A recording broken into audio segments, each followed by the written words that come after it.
Class 12 के MP board के सभी विद्यार्थियों, जैसा कि आप सभी जानते हैं मैं लगातार आपकी तैयारी करा रहा हूं और इसी श्रृंखला में class 12 physics final exam question paper 2026 के अंतर्गत अपन यहां पर एक और क्वेश्चन पेपर सोल्व करेंगे। ठीक है, लगातार अब मेरी तरफ से कोई कमी नहीं रह रही है, मैं मेरा 100% देने की कोशिश कर रहा हूँ। ठीक है, तो आइए बेहतरीन सा एक ये क्वेश्चन पेपर अपन जो सोल्व करेंगे, इसमें से ये समझ लीजिए कि आप को अधिकांश क्वेश्चन कहा मैंने, शब्दों को ध्यान देना है। ठीक है, अधिकांश क्वेश्चन आपको देखने को मिलेंगे। ठीक है, इससे पहले भी मैंने आपको बहुत सारे क्वेश्चन पेपर समझाए, लेकिन आप जरूर विशेष बटन जो भी वीडियो आने वाले हैं उन पर जरूर एक बार आप ध्यान दीजिएगा, है ना। कुछ नहीं करो तो छोटे क्वेश्चन तो करना ही करना है, बाकी चीज़ है ना। चलिए, धातुओं का जो परावैद्युतांक होता है वो कितना होता है? धातुओं का जो परावैद्युतांक होता है कितना होता है? तो देखिए, धातुओं का जो परावैद्युतांक होगा ना वो होता है अनंत। क्यों होता है अनंत? क्योंकि धातु के जो अंदर है विद्युत क्षेत्र जो होता है वो शून्य होता है। ठीक है, याद रहेगा छोटी सी बात कि धातु के जो अंदर विद्युत क्षेत्र होगा ना वो रहता है अनंत शून्य, इसलिए इसका परावैद्युतांक अनंत होता है। एक तार का विशिष्ट प्रतिरोध निर्भर करता है, तार का जो प्रतिरोध है वो किस पर निर्भर करेगा? लंबाई पर, व्यास पर, द्रव्यमान पर कि पदार्थ पर? तो यहाँ से आप ध्यान दोगे कि पदार्थ पर उसका, ठीक है, विशिष्ट प्रतिरोध निर्भर करता है।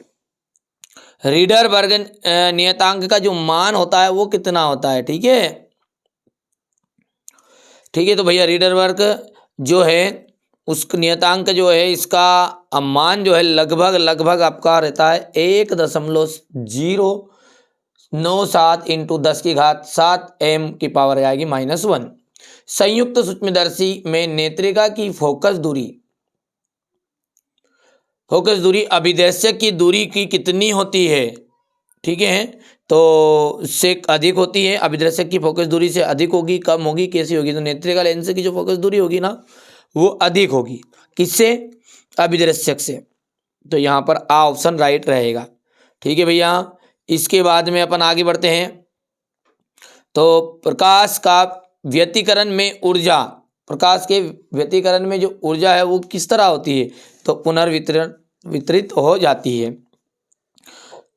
विद्युत सेल जो है वो स्रोत है। विद्युत सेल किसका स्रोत है? विद्युत सेल है विद्युत ऊर्जा का। ठीक है, कर पाओगे? चलिए, यहाँ से हमारे इंग्लिश मीडियम वाले बच्चों के लिए तो ऑप्शन राइट हो गया। ठीक है, यहाँ से इसका इन्फिनेटिव आ जाएगा। ठीक है, इन्फिनेटिव। ठीक है भैया, यहाँ पर दूसरा जो है उसके लिए आपका रहने वाला है यहाँ पर दूसरा है, यहाँ से डी ऑप्शन राइट है बेटा। ठीक है, कहीं मुझे पता है ये चीज़ें थोड़ी सी जल्दबाजी में की है जो क्वेश्चन इनको, जैसे यहाँ पर ही अनंत जो है ये गलत हो गया है। ठीक है, तो इसको आप बेटा है ना नज़रअंदाज करके आपको क्वेश्चन देखना है। क्वेश्चन आने वाले हैं 100%, बस सीधी सी बात ये है ना।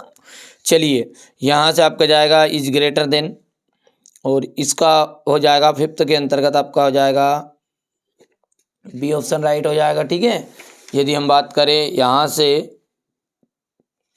तो 6 वाले का आपका था विद्युत ऊर्जा का, तो यहाँ से इलेक्ट्रिकल एनर्जी आपका राइट हो जाएगा। अब है आपके रिक्त स्थान। चलिए, अब है रिक्त स्थान की प्रकाश इलेक्ट्रॉन की गतिज ऊर्जा आपतित प्रकाश की, ठीक है, फ्रीक्वेंसी यानी कि आवृत्ति पर निर्भर करती है। तो यहाँ पर अपन लिख देंगे आवृत्ति पर निर्भर करती है। ठीक है, विद्युत चुंबकीय जो तरंगे होती है वो ट्रांसवेई वेव्स होती है, तो इनको कहते हैं अपन हिंदी में अनुप्रस्थ तरंगे होती है। ठीक है, विद्युत वितरण संबंधी किरचॉफ का जो प्रथम नियम है वो किसके संरक्षण पर है? ठीक है, तो चार्ज के यानी कि आवेश के संरक्षण पर आधारित है।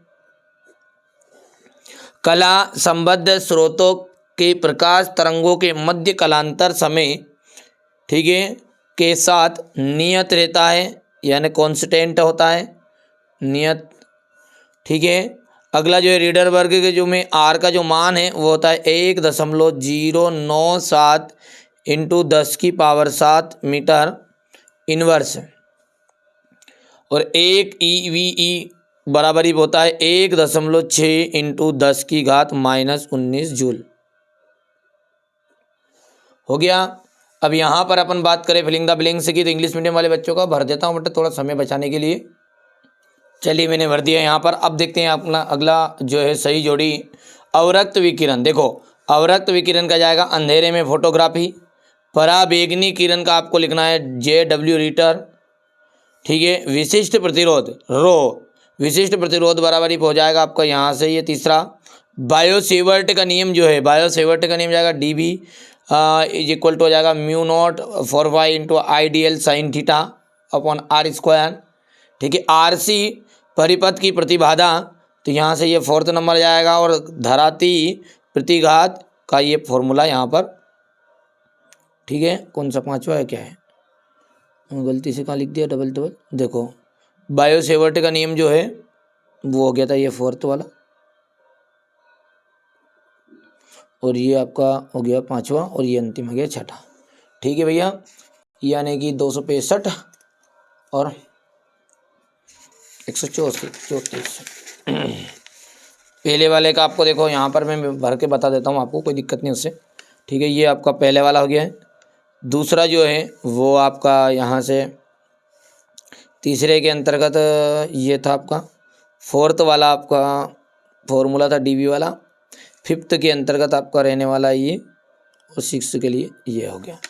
कर पाओगे आराम से। अब देख लीजिए यहाँ पर है अपना एक वाक्य में उत्तर। चलिए, तो 5वां क्या कह रहा है, एक वाक्य में उत्तर है। किस बायस में PN संधि डायोड का प्रतिरोध, ठीक है, बहुत अधिक होता है? तो पश्य अभिनति यानी रिवर्स बेस। तो ये अपन यहाँ पर पहला यहाँ पे लिख देता हूँ मैं, पश्य अभिनति भी बोल सकते हैं, इसको बायस भी बोल सकते हैं। तो पश्य अभिनति।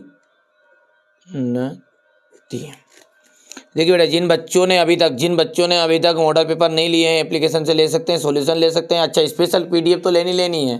स्पेशल PDF डल चुकी है, इंतजार मत करो। और उसका शॉर्ट वीडियो बना के मैंने बता भी दिया है, शॉर्ट वीडियो में जाकर देख लो, है ना। ठीक है, चलिए आप तो चिंता मत करो यार, मैं आपके साथ खड़ा हूँ, मेरी तरफ से कोई कमी नहीं। देखो मेरी कोशिश ये है कि हमारे साथ जो बच्चा जुड़ा है उसको अच्छा स्कोर आए। और एक बात को अच्छे से दिमाग में बैठा लो आप, ठीक है, कि आपका फिजिक्स के जो पेपर है वो ईजी नहीं आएगा। इतनी बात देखो, मैं डरा नहीं रहा हूँ, धमका नहीं रहा हूँ भैया, समय के अनुसार बता रहा हूँ आपको, क्योंकि सच्चे ही ये पता चले कि नहीं हमने तो इन पर ट्रस्ट किया था, भरोसा किया था। थोड़ा सा डिफिकल्ट पेपर रहा, तो स्पेशल PDF में जो क्वेश्चन दिए वो तो करोगे, साथ में जो मॉडल पेपर में दे रहा हूँ उनको भी आप करना है। और आधे ज़्यादा तो दोनों में मिक्स है, अभी तक समय नहीं मिल पाया तो बेटा अलग अलग छाटूँ सबको। ठीक है, तो इसलिए मेरे बच्चों को मैंने थोड़ा सा, आप पढ़ोगे जिसमें आपको आंसर याद रहेगा तो समझ जाओगे कि ये तो अपन ने पढ़ लिया है, ये रहेगा। ठीक है, तो आप स्पेशल PDF में भी जाके ले सकते हैं, नहीं लिया तो जल्दी करो, क्योंकि इंग्लिश का तो पूरा उसी में था आता, और फिजिक्स का भी 99% आने के पूरे चांस है। और आके मिलाएंगे आप और मिलकर बिल्कुल तहलका मचाने वाले MP बोर्ड में। चलिए, किस प्रकाश विद्युत उत्सर्जन के लिए सामान्यतः कौन सी धातुएं प्रयुक्त होती है? ठीक है, तो क्षारीय धातु होती है, क्षारीय। कौन सी धातु होती है? क्षारीय धातुएं होती है। धातुओं में ऊर्जा अंतराल कितना होता है? धातुओं में ऊर्जा अंतराल होता है 0। तीसरा जो है उसके लिए अंतर्गत आ जाएगा 0। सूक्ष्म तरंगों की तरंगदैर्घ्य परास, सूक्ष्म तरंगों की तरंगदैर्घ्य परास कितनी होती है? तो ये होती है 1 mm से 0.1 mm तक के बीच। एक वस्तु अवतल दर्पण के फोकस दूरी पर रखी है तो वहाँ प्रतिबिंब कहाँ बनेगा? तो इन्फिनिटी पर बनेगा, यहाँ पर आने की अनंत पर बनेगा वो। ठीक है भैया, अब ये हमारे इंग्लिश मीडियम वाले बच्चों का है, तो इसको देख लेते हैं। ये देखिए यहाँ पर मैंने इंग्लिश मीडियम वाले बच्चों को भर दिया है। चलिए, सत्य की बात करें तो देखो, सभी उत्सर्जित प्रकाश इलेक्ट्रॉनों की ऊर्जा समान होती है। तो बिल्कुल गलत बात है ये, क्योंकि इलेक्ट्रॉनों की जो ऊर्जा 0 से 1 और अधिकतम मान कुछ भी हो सकता है। ठीक है, तो समान नहीं हो सकती, इसलिए ये बात क्या हो गई आपकी असत्य हो गई है। सूर्य में ऊर्जा का स्रोत नाभिकीय विखंडन है। तो भैया देखिए, नाभिकीय संलयन है, नाभिकीय संलयन, इसलिए ये बात भी क्या हो गई आपकी असत्य है। ठीक है, क्या है उसका आंसर? नाभिकीय संलयन है। ठीक है, फोटॉन का विराम द्रव्यमान 0 होता है, बिल्कुल राइट बात है, ये सत्य हो गई आपकी। अगला क्या है आपका, क्या कह रहा है, ये भी गामा किरण का जो बंधन क्षमता सर्वाधिक होती है, बिल्कुल सत्य बात है। ठीक है, जल्दी देखो जल्दी देखो, एक विद्युत परिपथ में वोल्टमीटर सदैव श्रेणी क्रम में जोड़ा जाता है, तो ये बात आपकी असत्य हो जाएगी। ट्रू फॉल्स की बात करें तो यहाँ से अपना देखो, पहला जो है वो फॉल्स है, दूसरा भी फॉल्स है, तीसरा आऊं आऊं अंग मंग चौक चंग। ठीक है, अब जिन बच्चों ने अभी तक स्पेशल पीडीएफ नहीं लिया, हाथ जोड़ के विनम्र निवेदन है, ले लो। समय कम है तुम्हारे पास, और इन समय में ऐसे ही क्षणों पर, इस घड़ी में आपको ऐसे क्वेश्चनों की सख्त जरूरत है कि जो आपको, ठीक है, एग्जाम हॉल में 100% देखने को मिलेंगे। किसी विद्युत द्विध्रुव के आघूर्णों को परिभाषित करना है, यहाँ सदिश राशि या अदिश राशि विद्युत फ्लक्स को आपको परिभाषित करना है। अनुगमन वेग और की परिभाषा लिखिए, विद्युत धारा और अनुगमन वेग में संबंध बताइए, विशिष्ट प्रतिरोध या प्रतिरोधकता को परिभाषित करने लिखना है। ठीक है, ये सब कुछ आपको देखो बेटा, यहाँ से ये चीजें बता रहा हूँ, ये तो आपको मिलनी ही मिलनी है। इसके अलावा एक्स्ट्रा चीज मिलेगी, अदर ओटी क्वेश्चन मिल जाएंगे, चारों क्वेश्चन पेपर आपका, ठीक है, सॉल्यूशन के साथ मिल जाएंगे। और स्पेशल स्पेशल मिल जाएगा, मेन फिजिक्स से मतलब नहीं है बेटा ना, पूरे सब्जेक्ट की बात कर रहा हूँ, हिंदी इंग्लिश सब कुछ। ठीक है, यदि पूरे सब्जेक्ट के लोगे तो 250 रुपए में पड़ेंगे, और बाकी एक एक लोगे तो आपको, ठीक है, 500 रुपए तक लगभग पड़ेंगे। ठीक है, तो 5 विषय तो 500 रुपए का सोचो, तो फिर बेनिफिट उठाओ ना एक साथ लेना। ठीक है, तो यहाँ से तो चल, धारा मापी में चुंबक के ध्रुव अवतल के बनाए जाते हैं, यहाँ से क्वेश्चन नंबर 9 हो जाएगा। ये क्वेश्चन नंबर इसका हो जाएगा। पूर्ण आंतरिक और आवर्तन के लिए आवश्यक शर्तें हैं। भले ही एग्जाम में क्वेश्चन का पैटर्न कैसे आएगा, क्वेश्चन यही रहेंगे, घबराने की जरूरत नहीं है। ठीक है, बार बार मैं कह रहा हूँ, मैंने ये नहीं कहा कि असली नकली बेटा बार बार, इसलिए अच्छा असली नकली बार बार क्योंकि कोई गधों को अपन 1000 बार कहते हैं कि बेटा मॉडल पेपर है, इनमें से 100% आएगा, तो वो गधे गधे ही रहेंगे, वो फिर भी कमेंट करेंगे fake paper fake paper fake paper. तुम्हारे भाई जी के पास धरा असली पेपर, तो दे दे, तुम्हें उदाहरण दे दे थोड़ा यार, अपनी मती से भी जो करने वाले कमेंट करने वाले लोग हैं, उनको बेटा आप लोग ही जवाब दे सकते हैं। मेरे बस की बात तो नहीं, उनसे काका जवान लड़ो यहाँ। ठीक है, मैं वीडियो बनाऊं आपके लिए कि आपने एप्लीकेशन पे ध्यान दीजिए, मैं रिसर्च करूं। अब मान के चलिए बाबू, एक ईमानदारी से मैं आपको एक बात बताऊं, ठीक है, मान के चलिए आपका जो एग्जाम है, ठीक है, वो है आपका 13 फरवरी के दिन। ठीक है, अब मेरे को 10 फरवरी या 11 फरवरी के दिन मैंने रिसर्च की और कुछ ऐसी चीजें मेरे को लगी, याद ही नहीं आ रही, ये बच्चे को बतानी चाहिए, ये इनसे इनका बेनिफिट हो जाएगा। यहाँ पर 70% बन रही है, वहाँ डायरेक्टली 80-90% हो जाएगी। तो बेटा मैं उनके लिए कोशिश करूँ, उसकी जुगाड़ में रहूं कि यार, ठीक है, कि इन लोगों तक जवाब दूं। तो मेरा हाथ जोड़ के निवेदन, आप लोग का सपोर्ट की जरूरत है मेरे को बेटा। आप लोग सपोर्ट करोगे तो मैं आपके लिए ऐसी ऐसी चीजें लेकर आऊंगा ना, डंके की चोट पर कह दूंगा, अपन 2 दिन पहले पढ़ेंगे और दूसरे दिन 2 दिन बाद एग्जाम में 100% श्योर दिखेगी। तो घबराने की जरूरत नहीं, आपको इतना है ना, कुछ भी ये नहीं होना, तो चिंता मत करो आप, है ना। और यदि वीडियो बाद में देख रहे हैं तो समझ जाओ कि आप डल चुका है स्पेशल, तो जरूर जरूर जरूर करते जाना बेटा।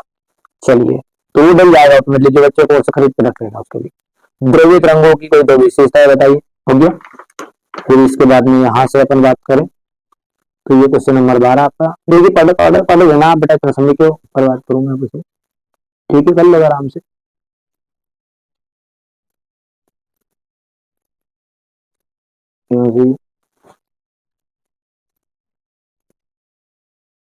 हो गया, यहाँ से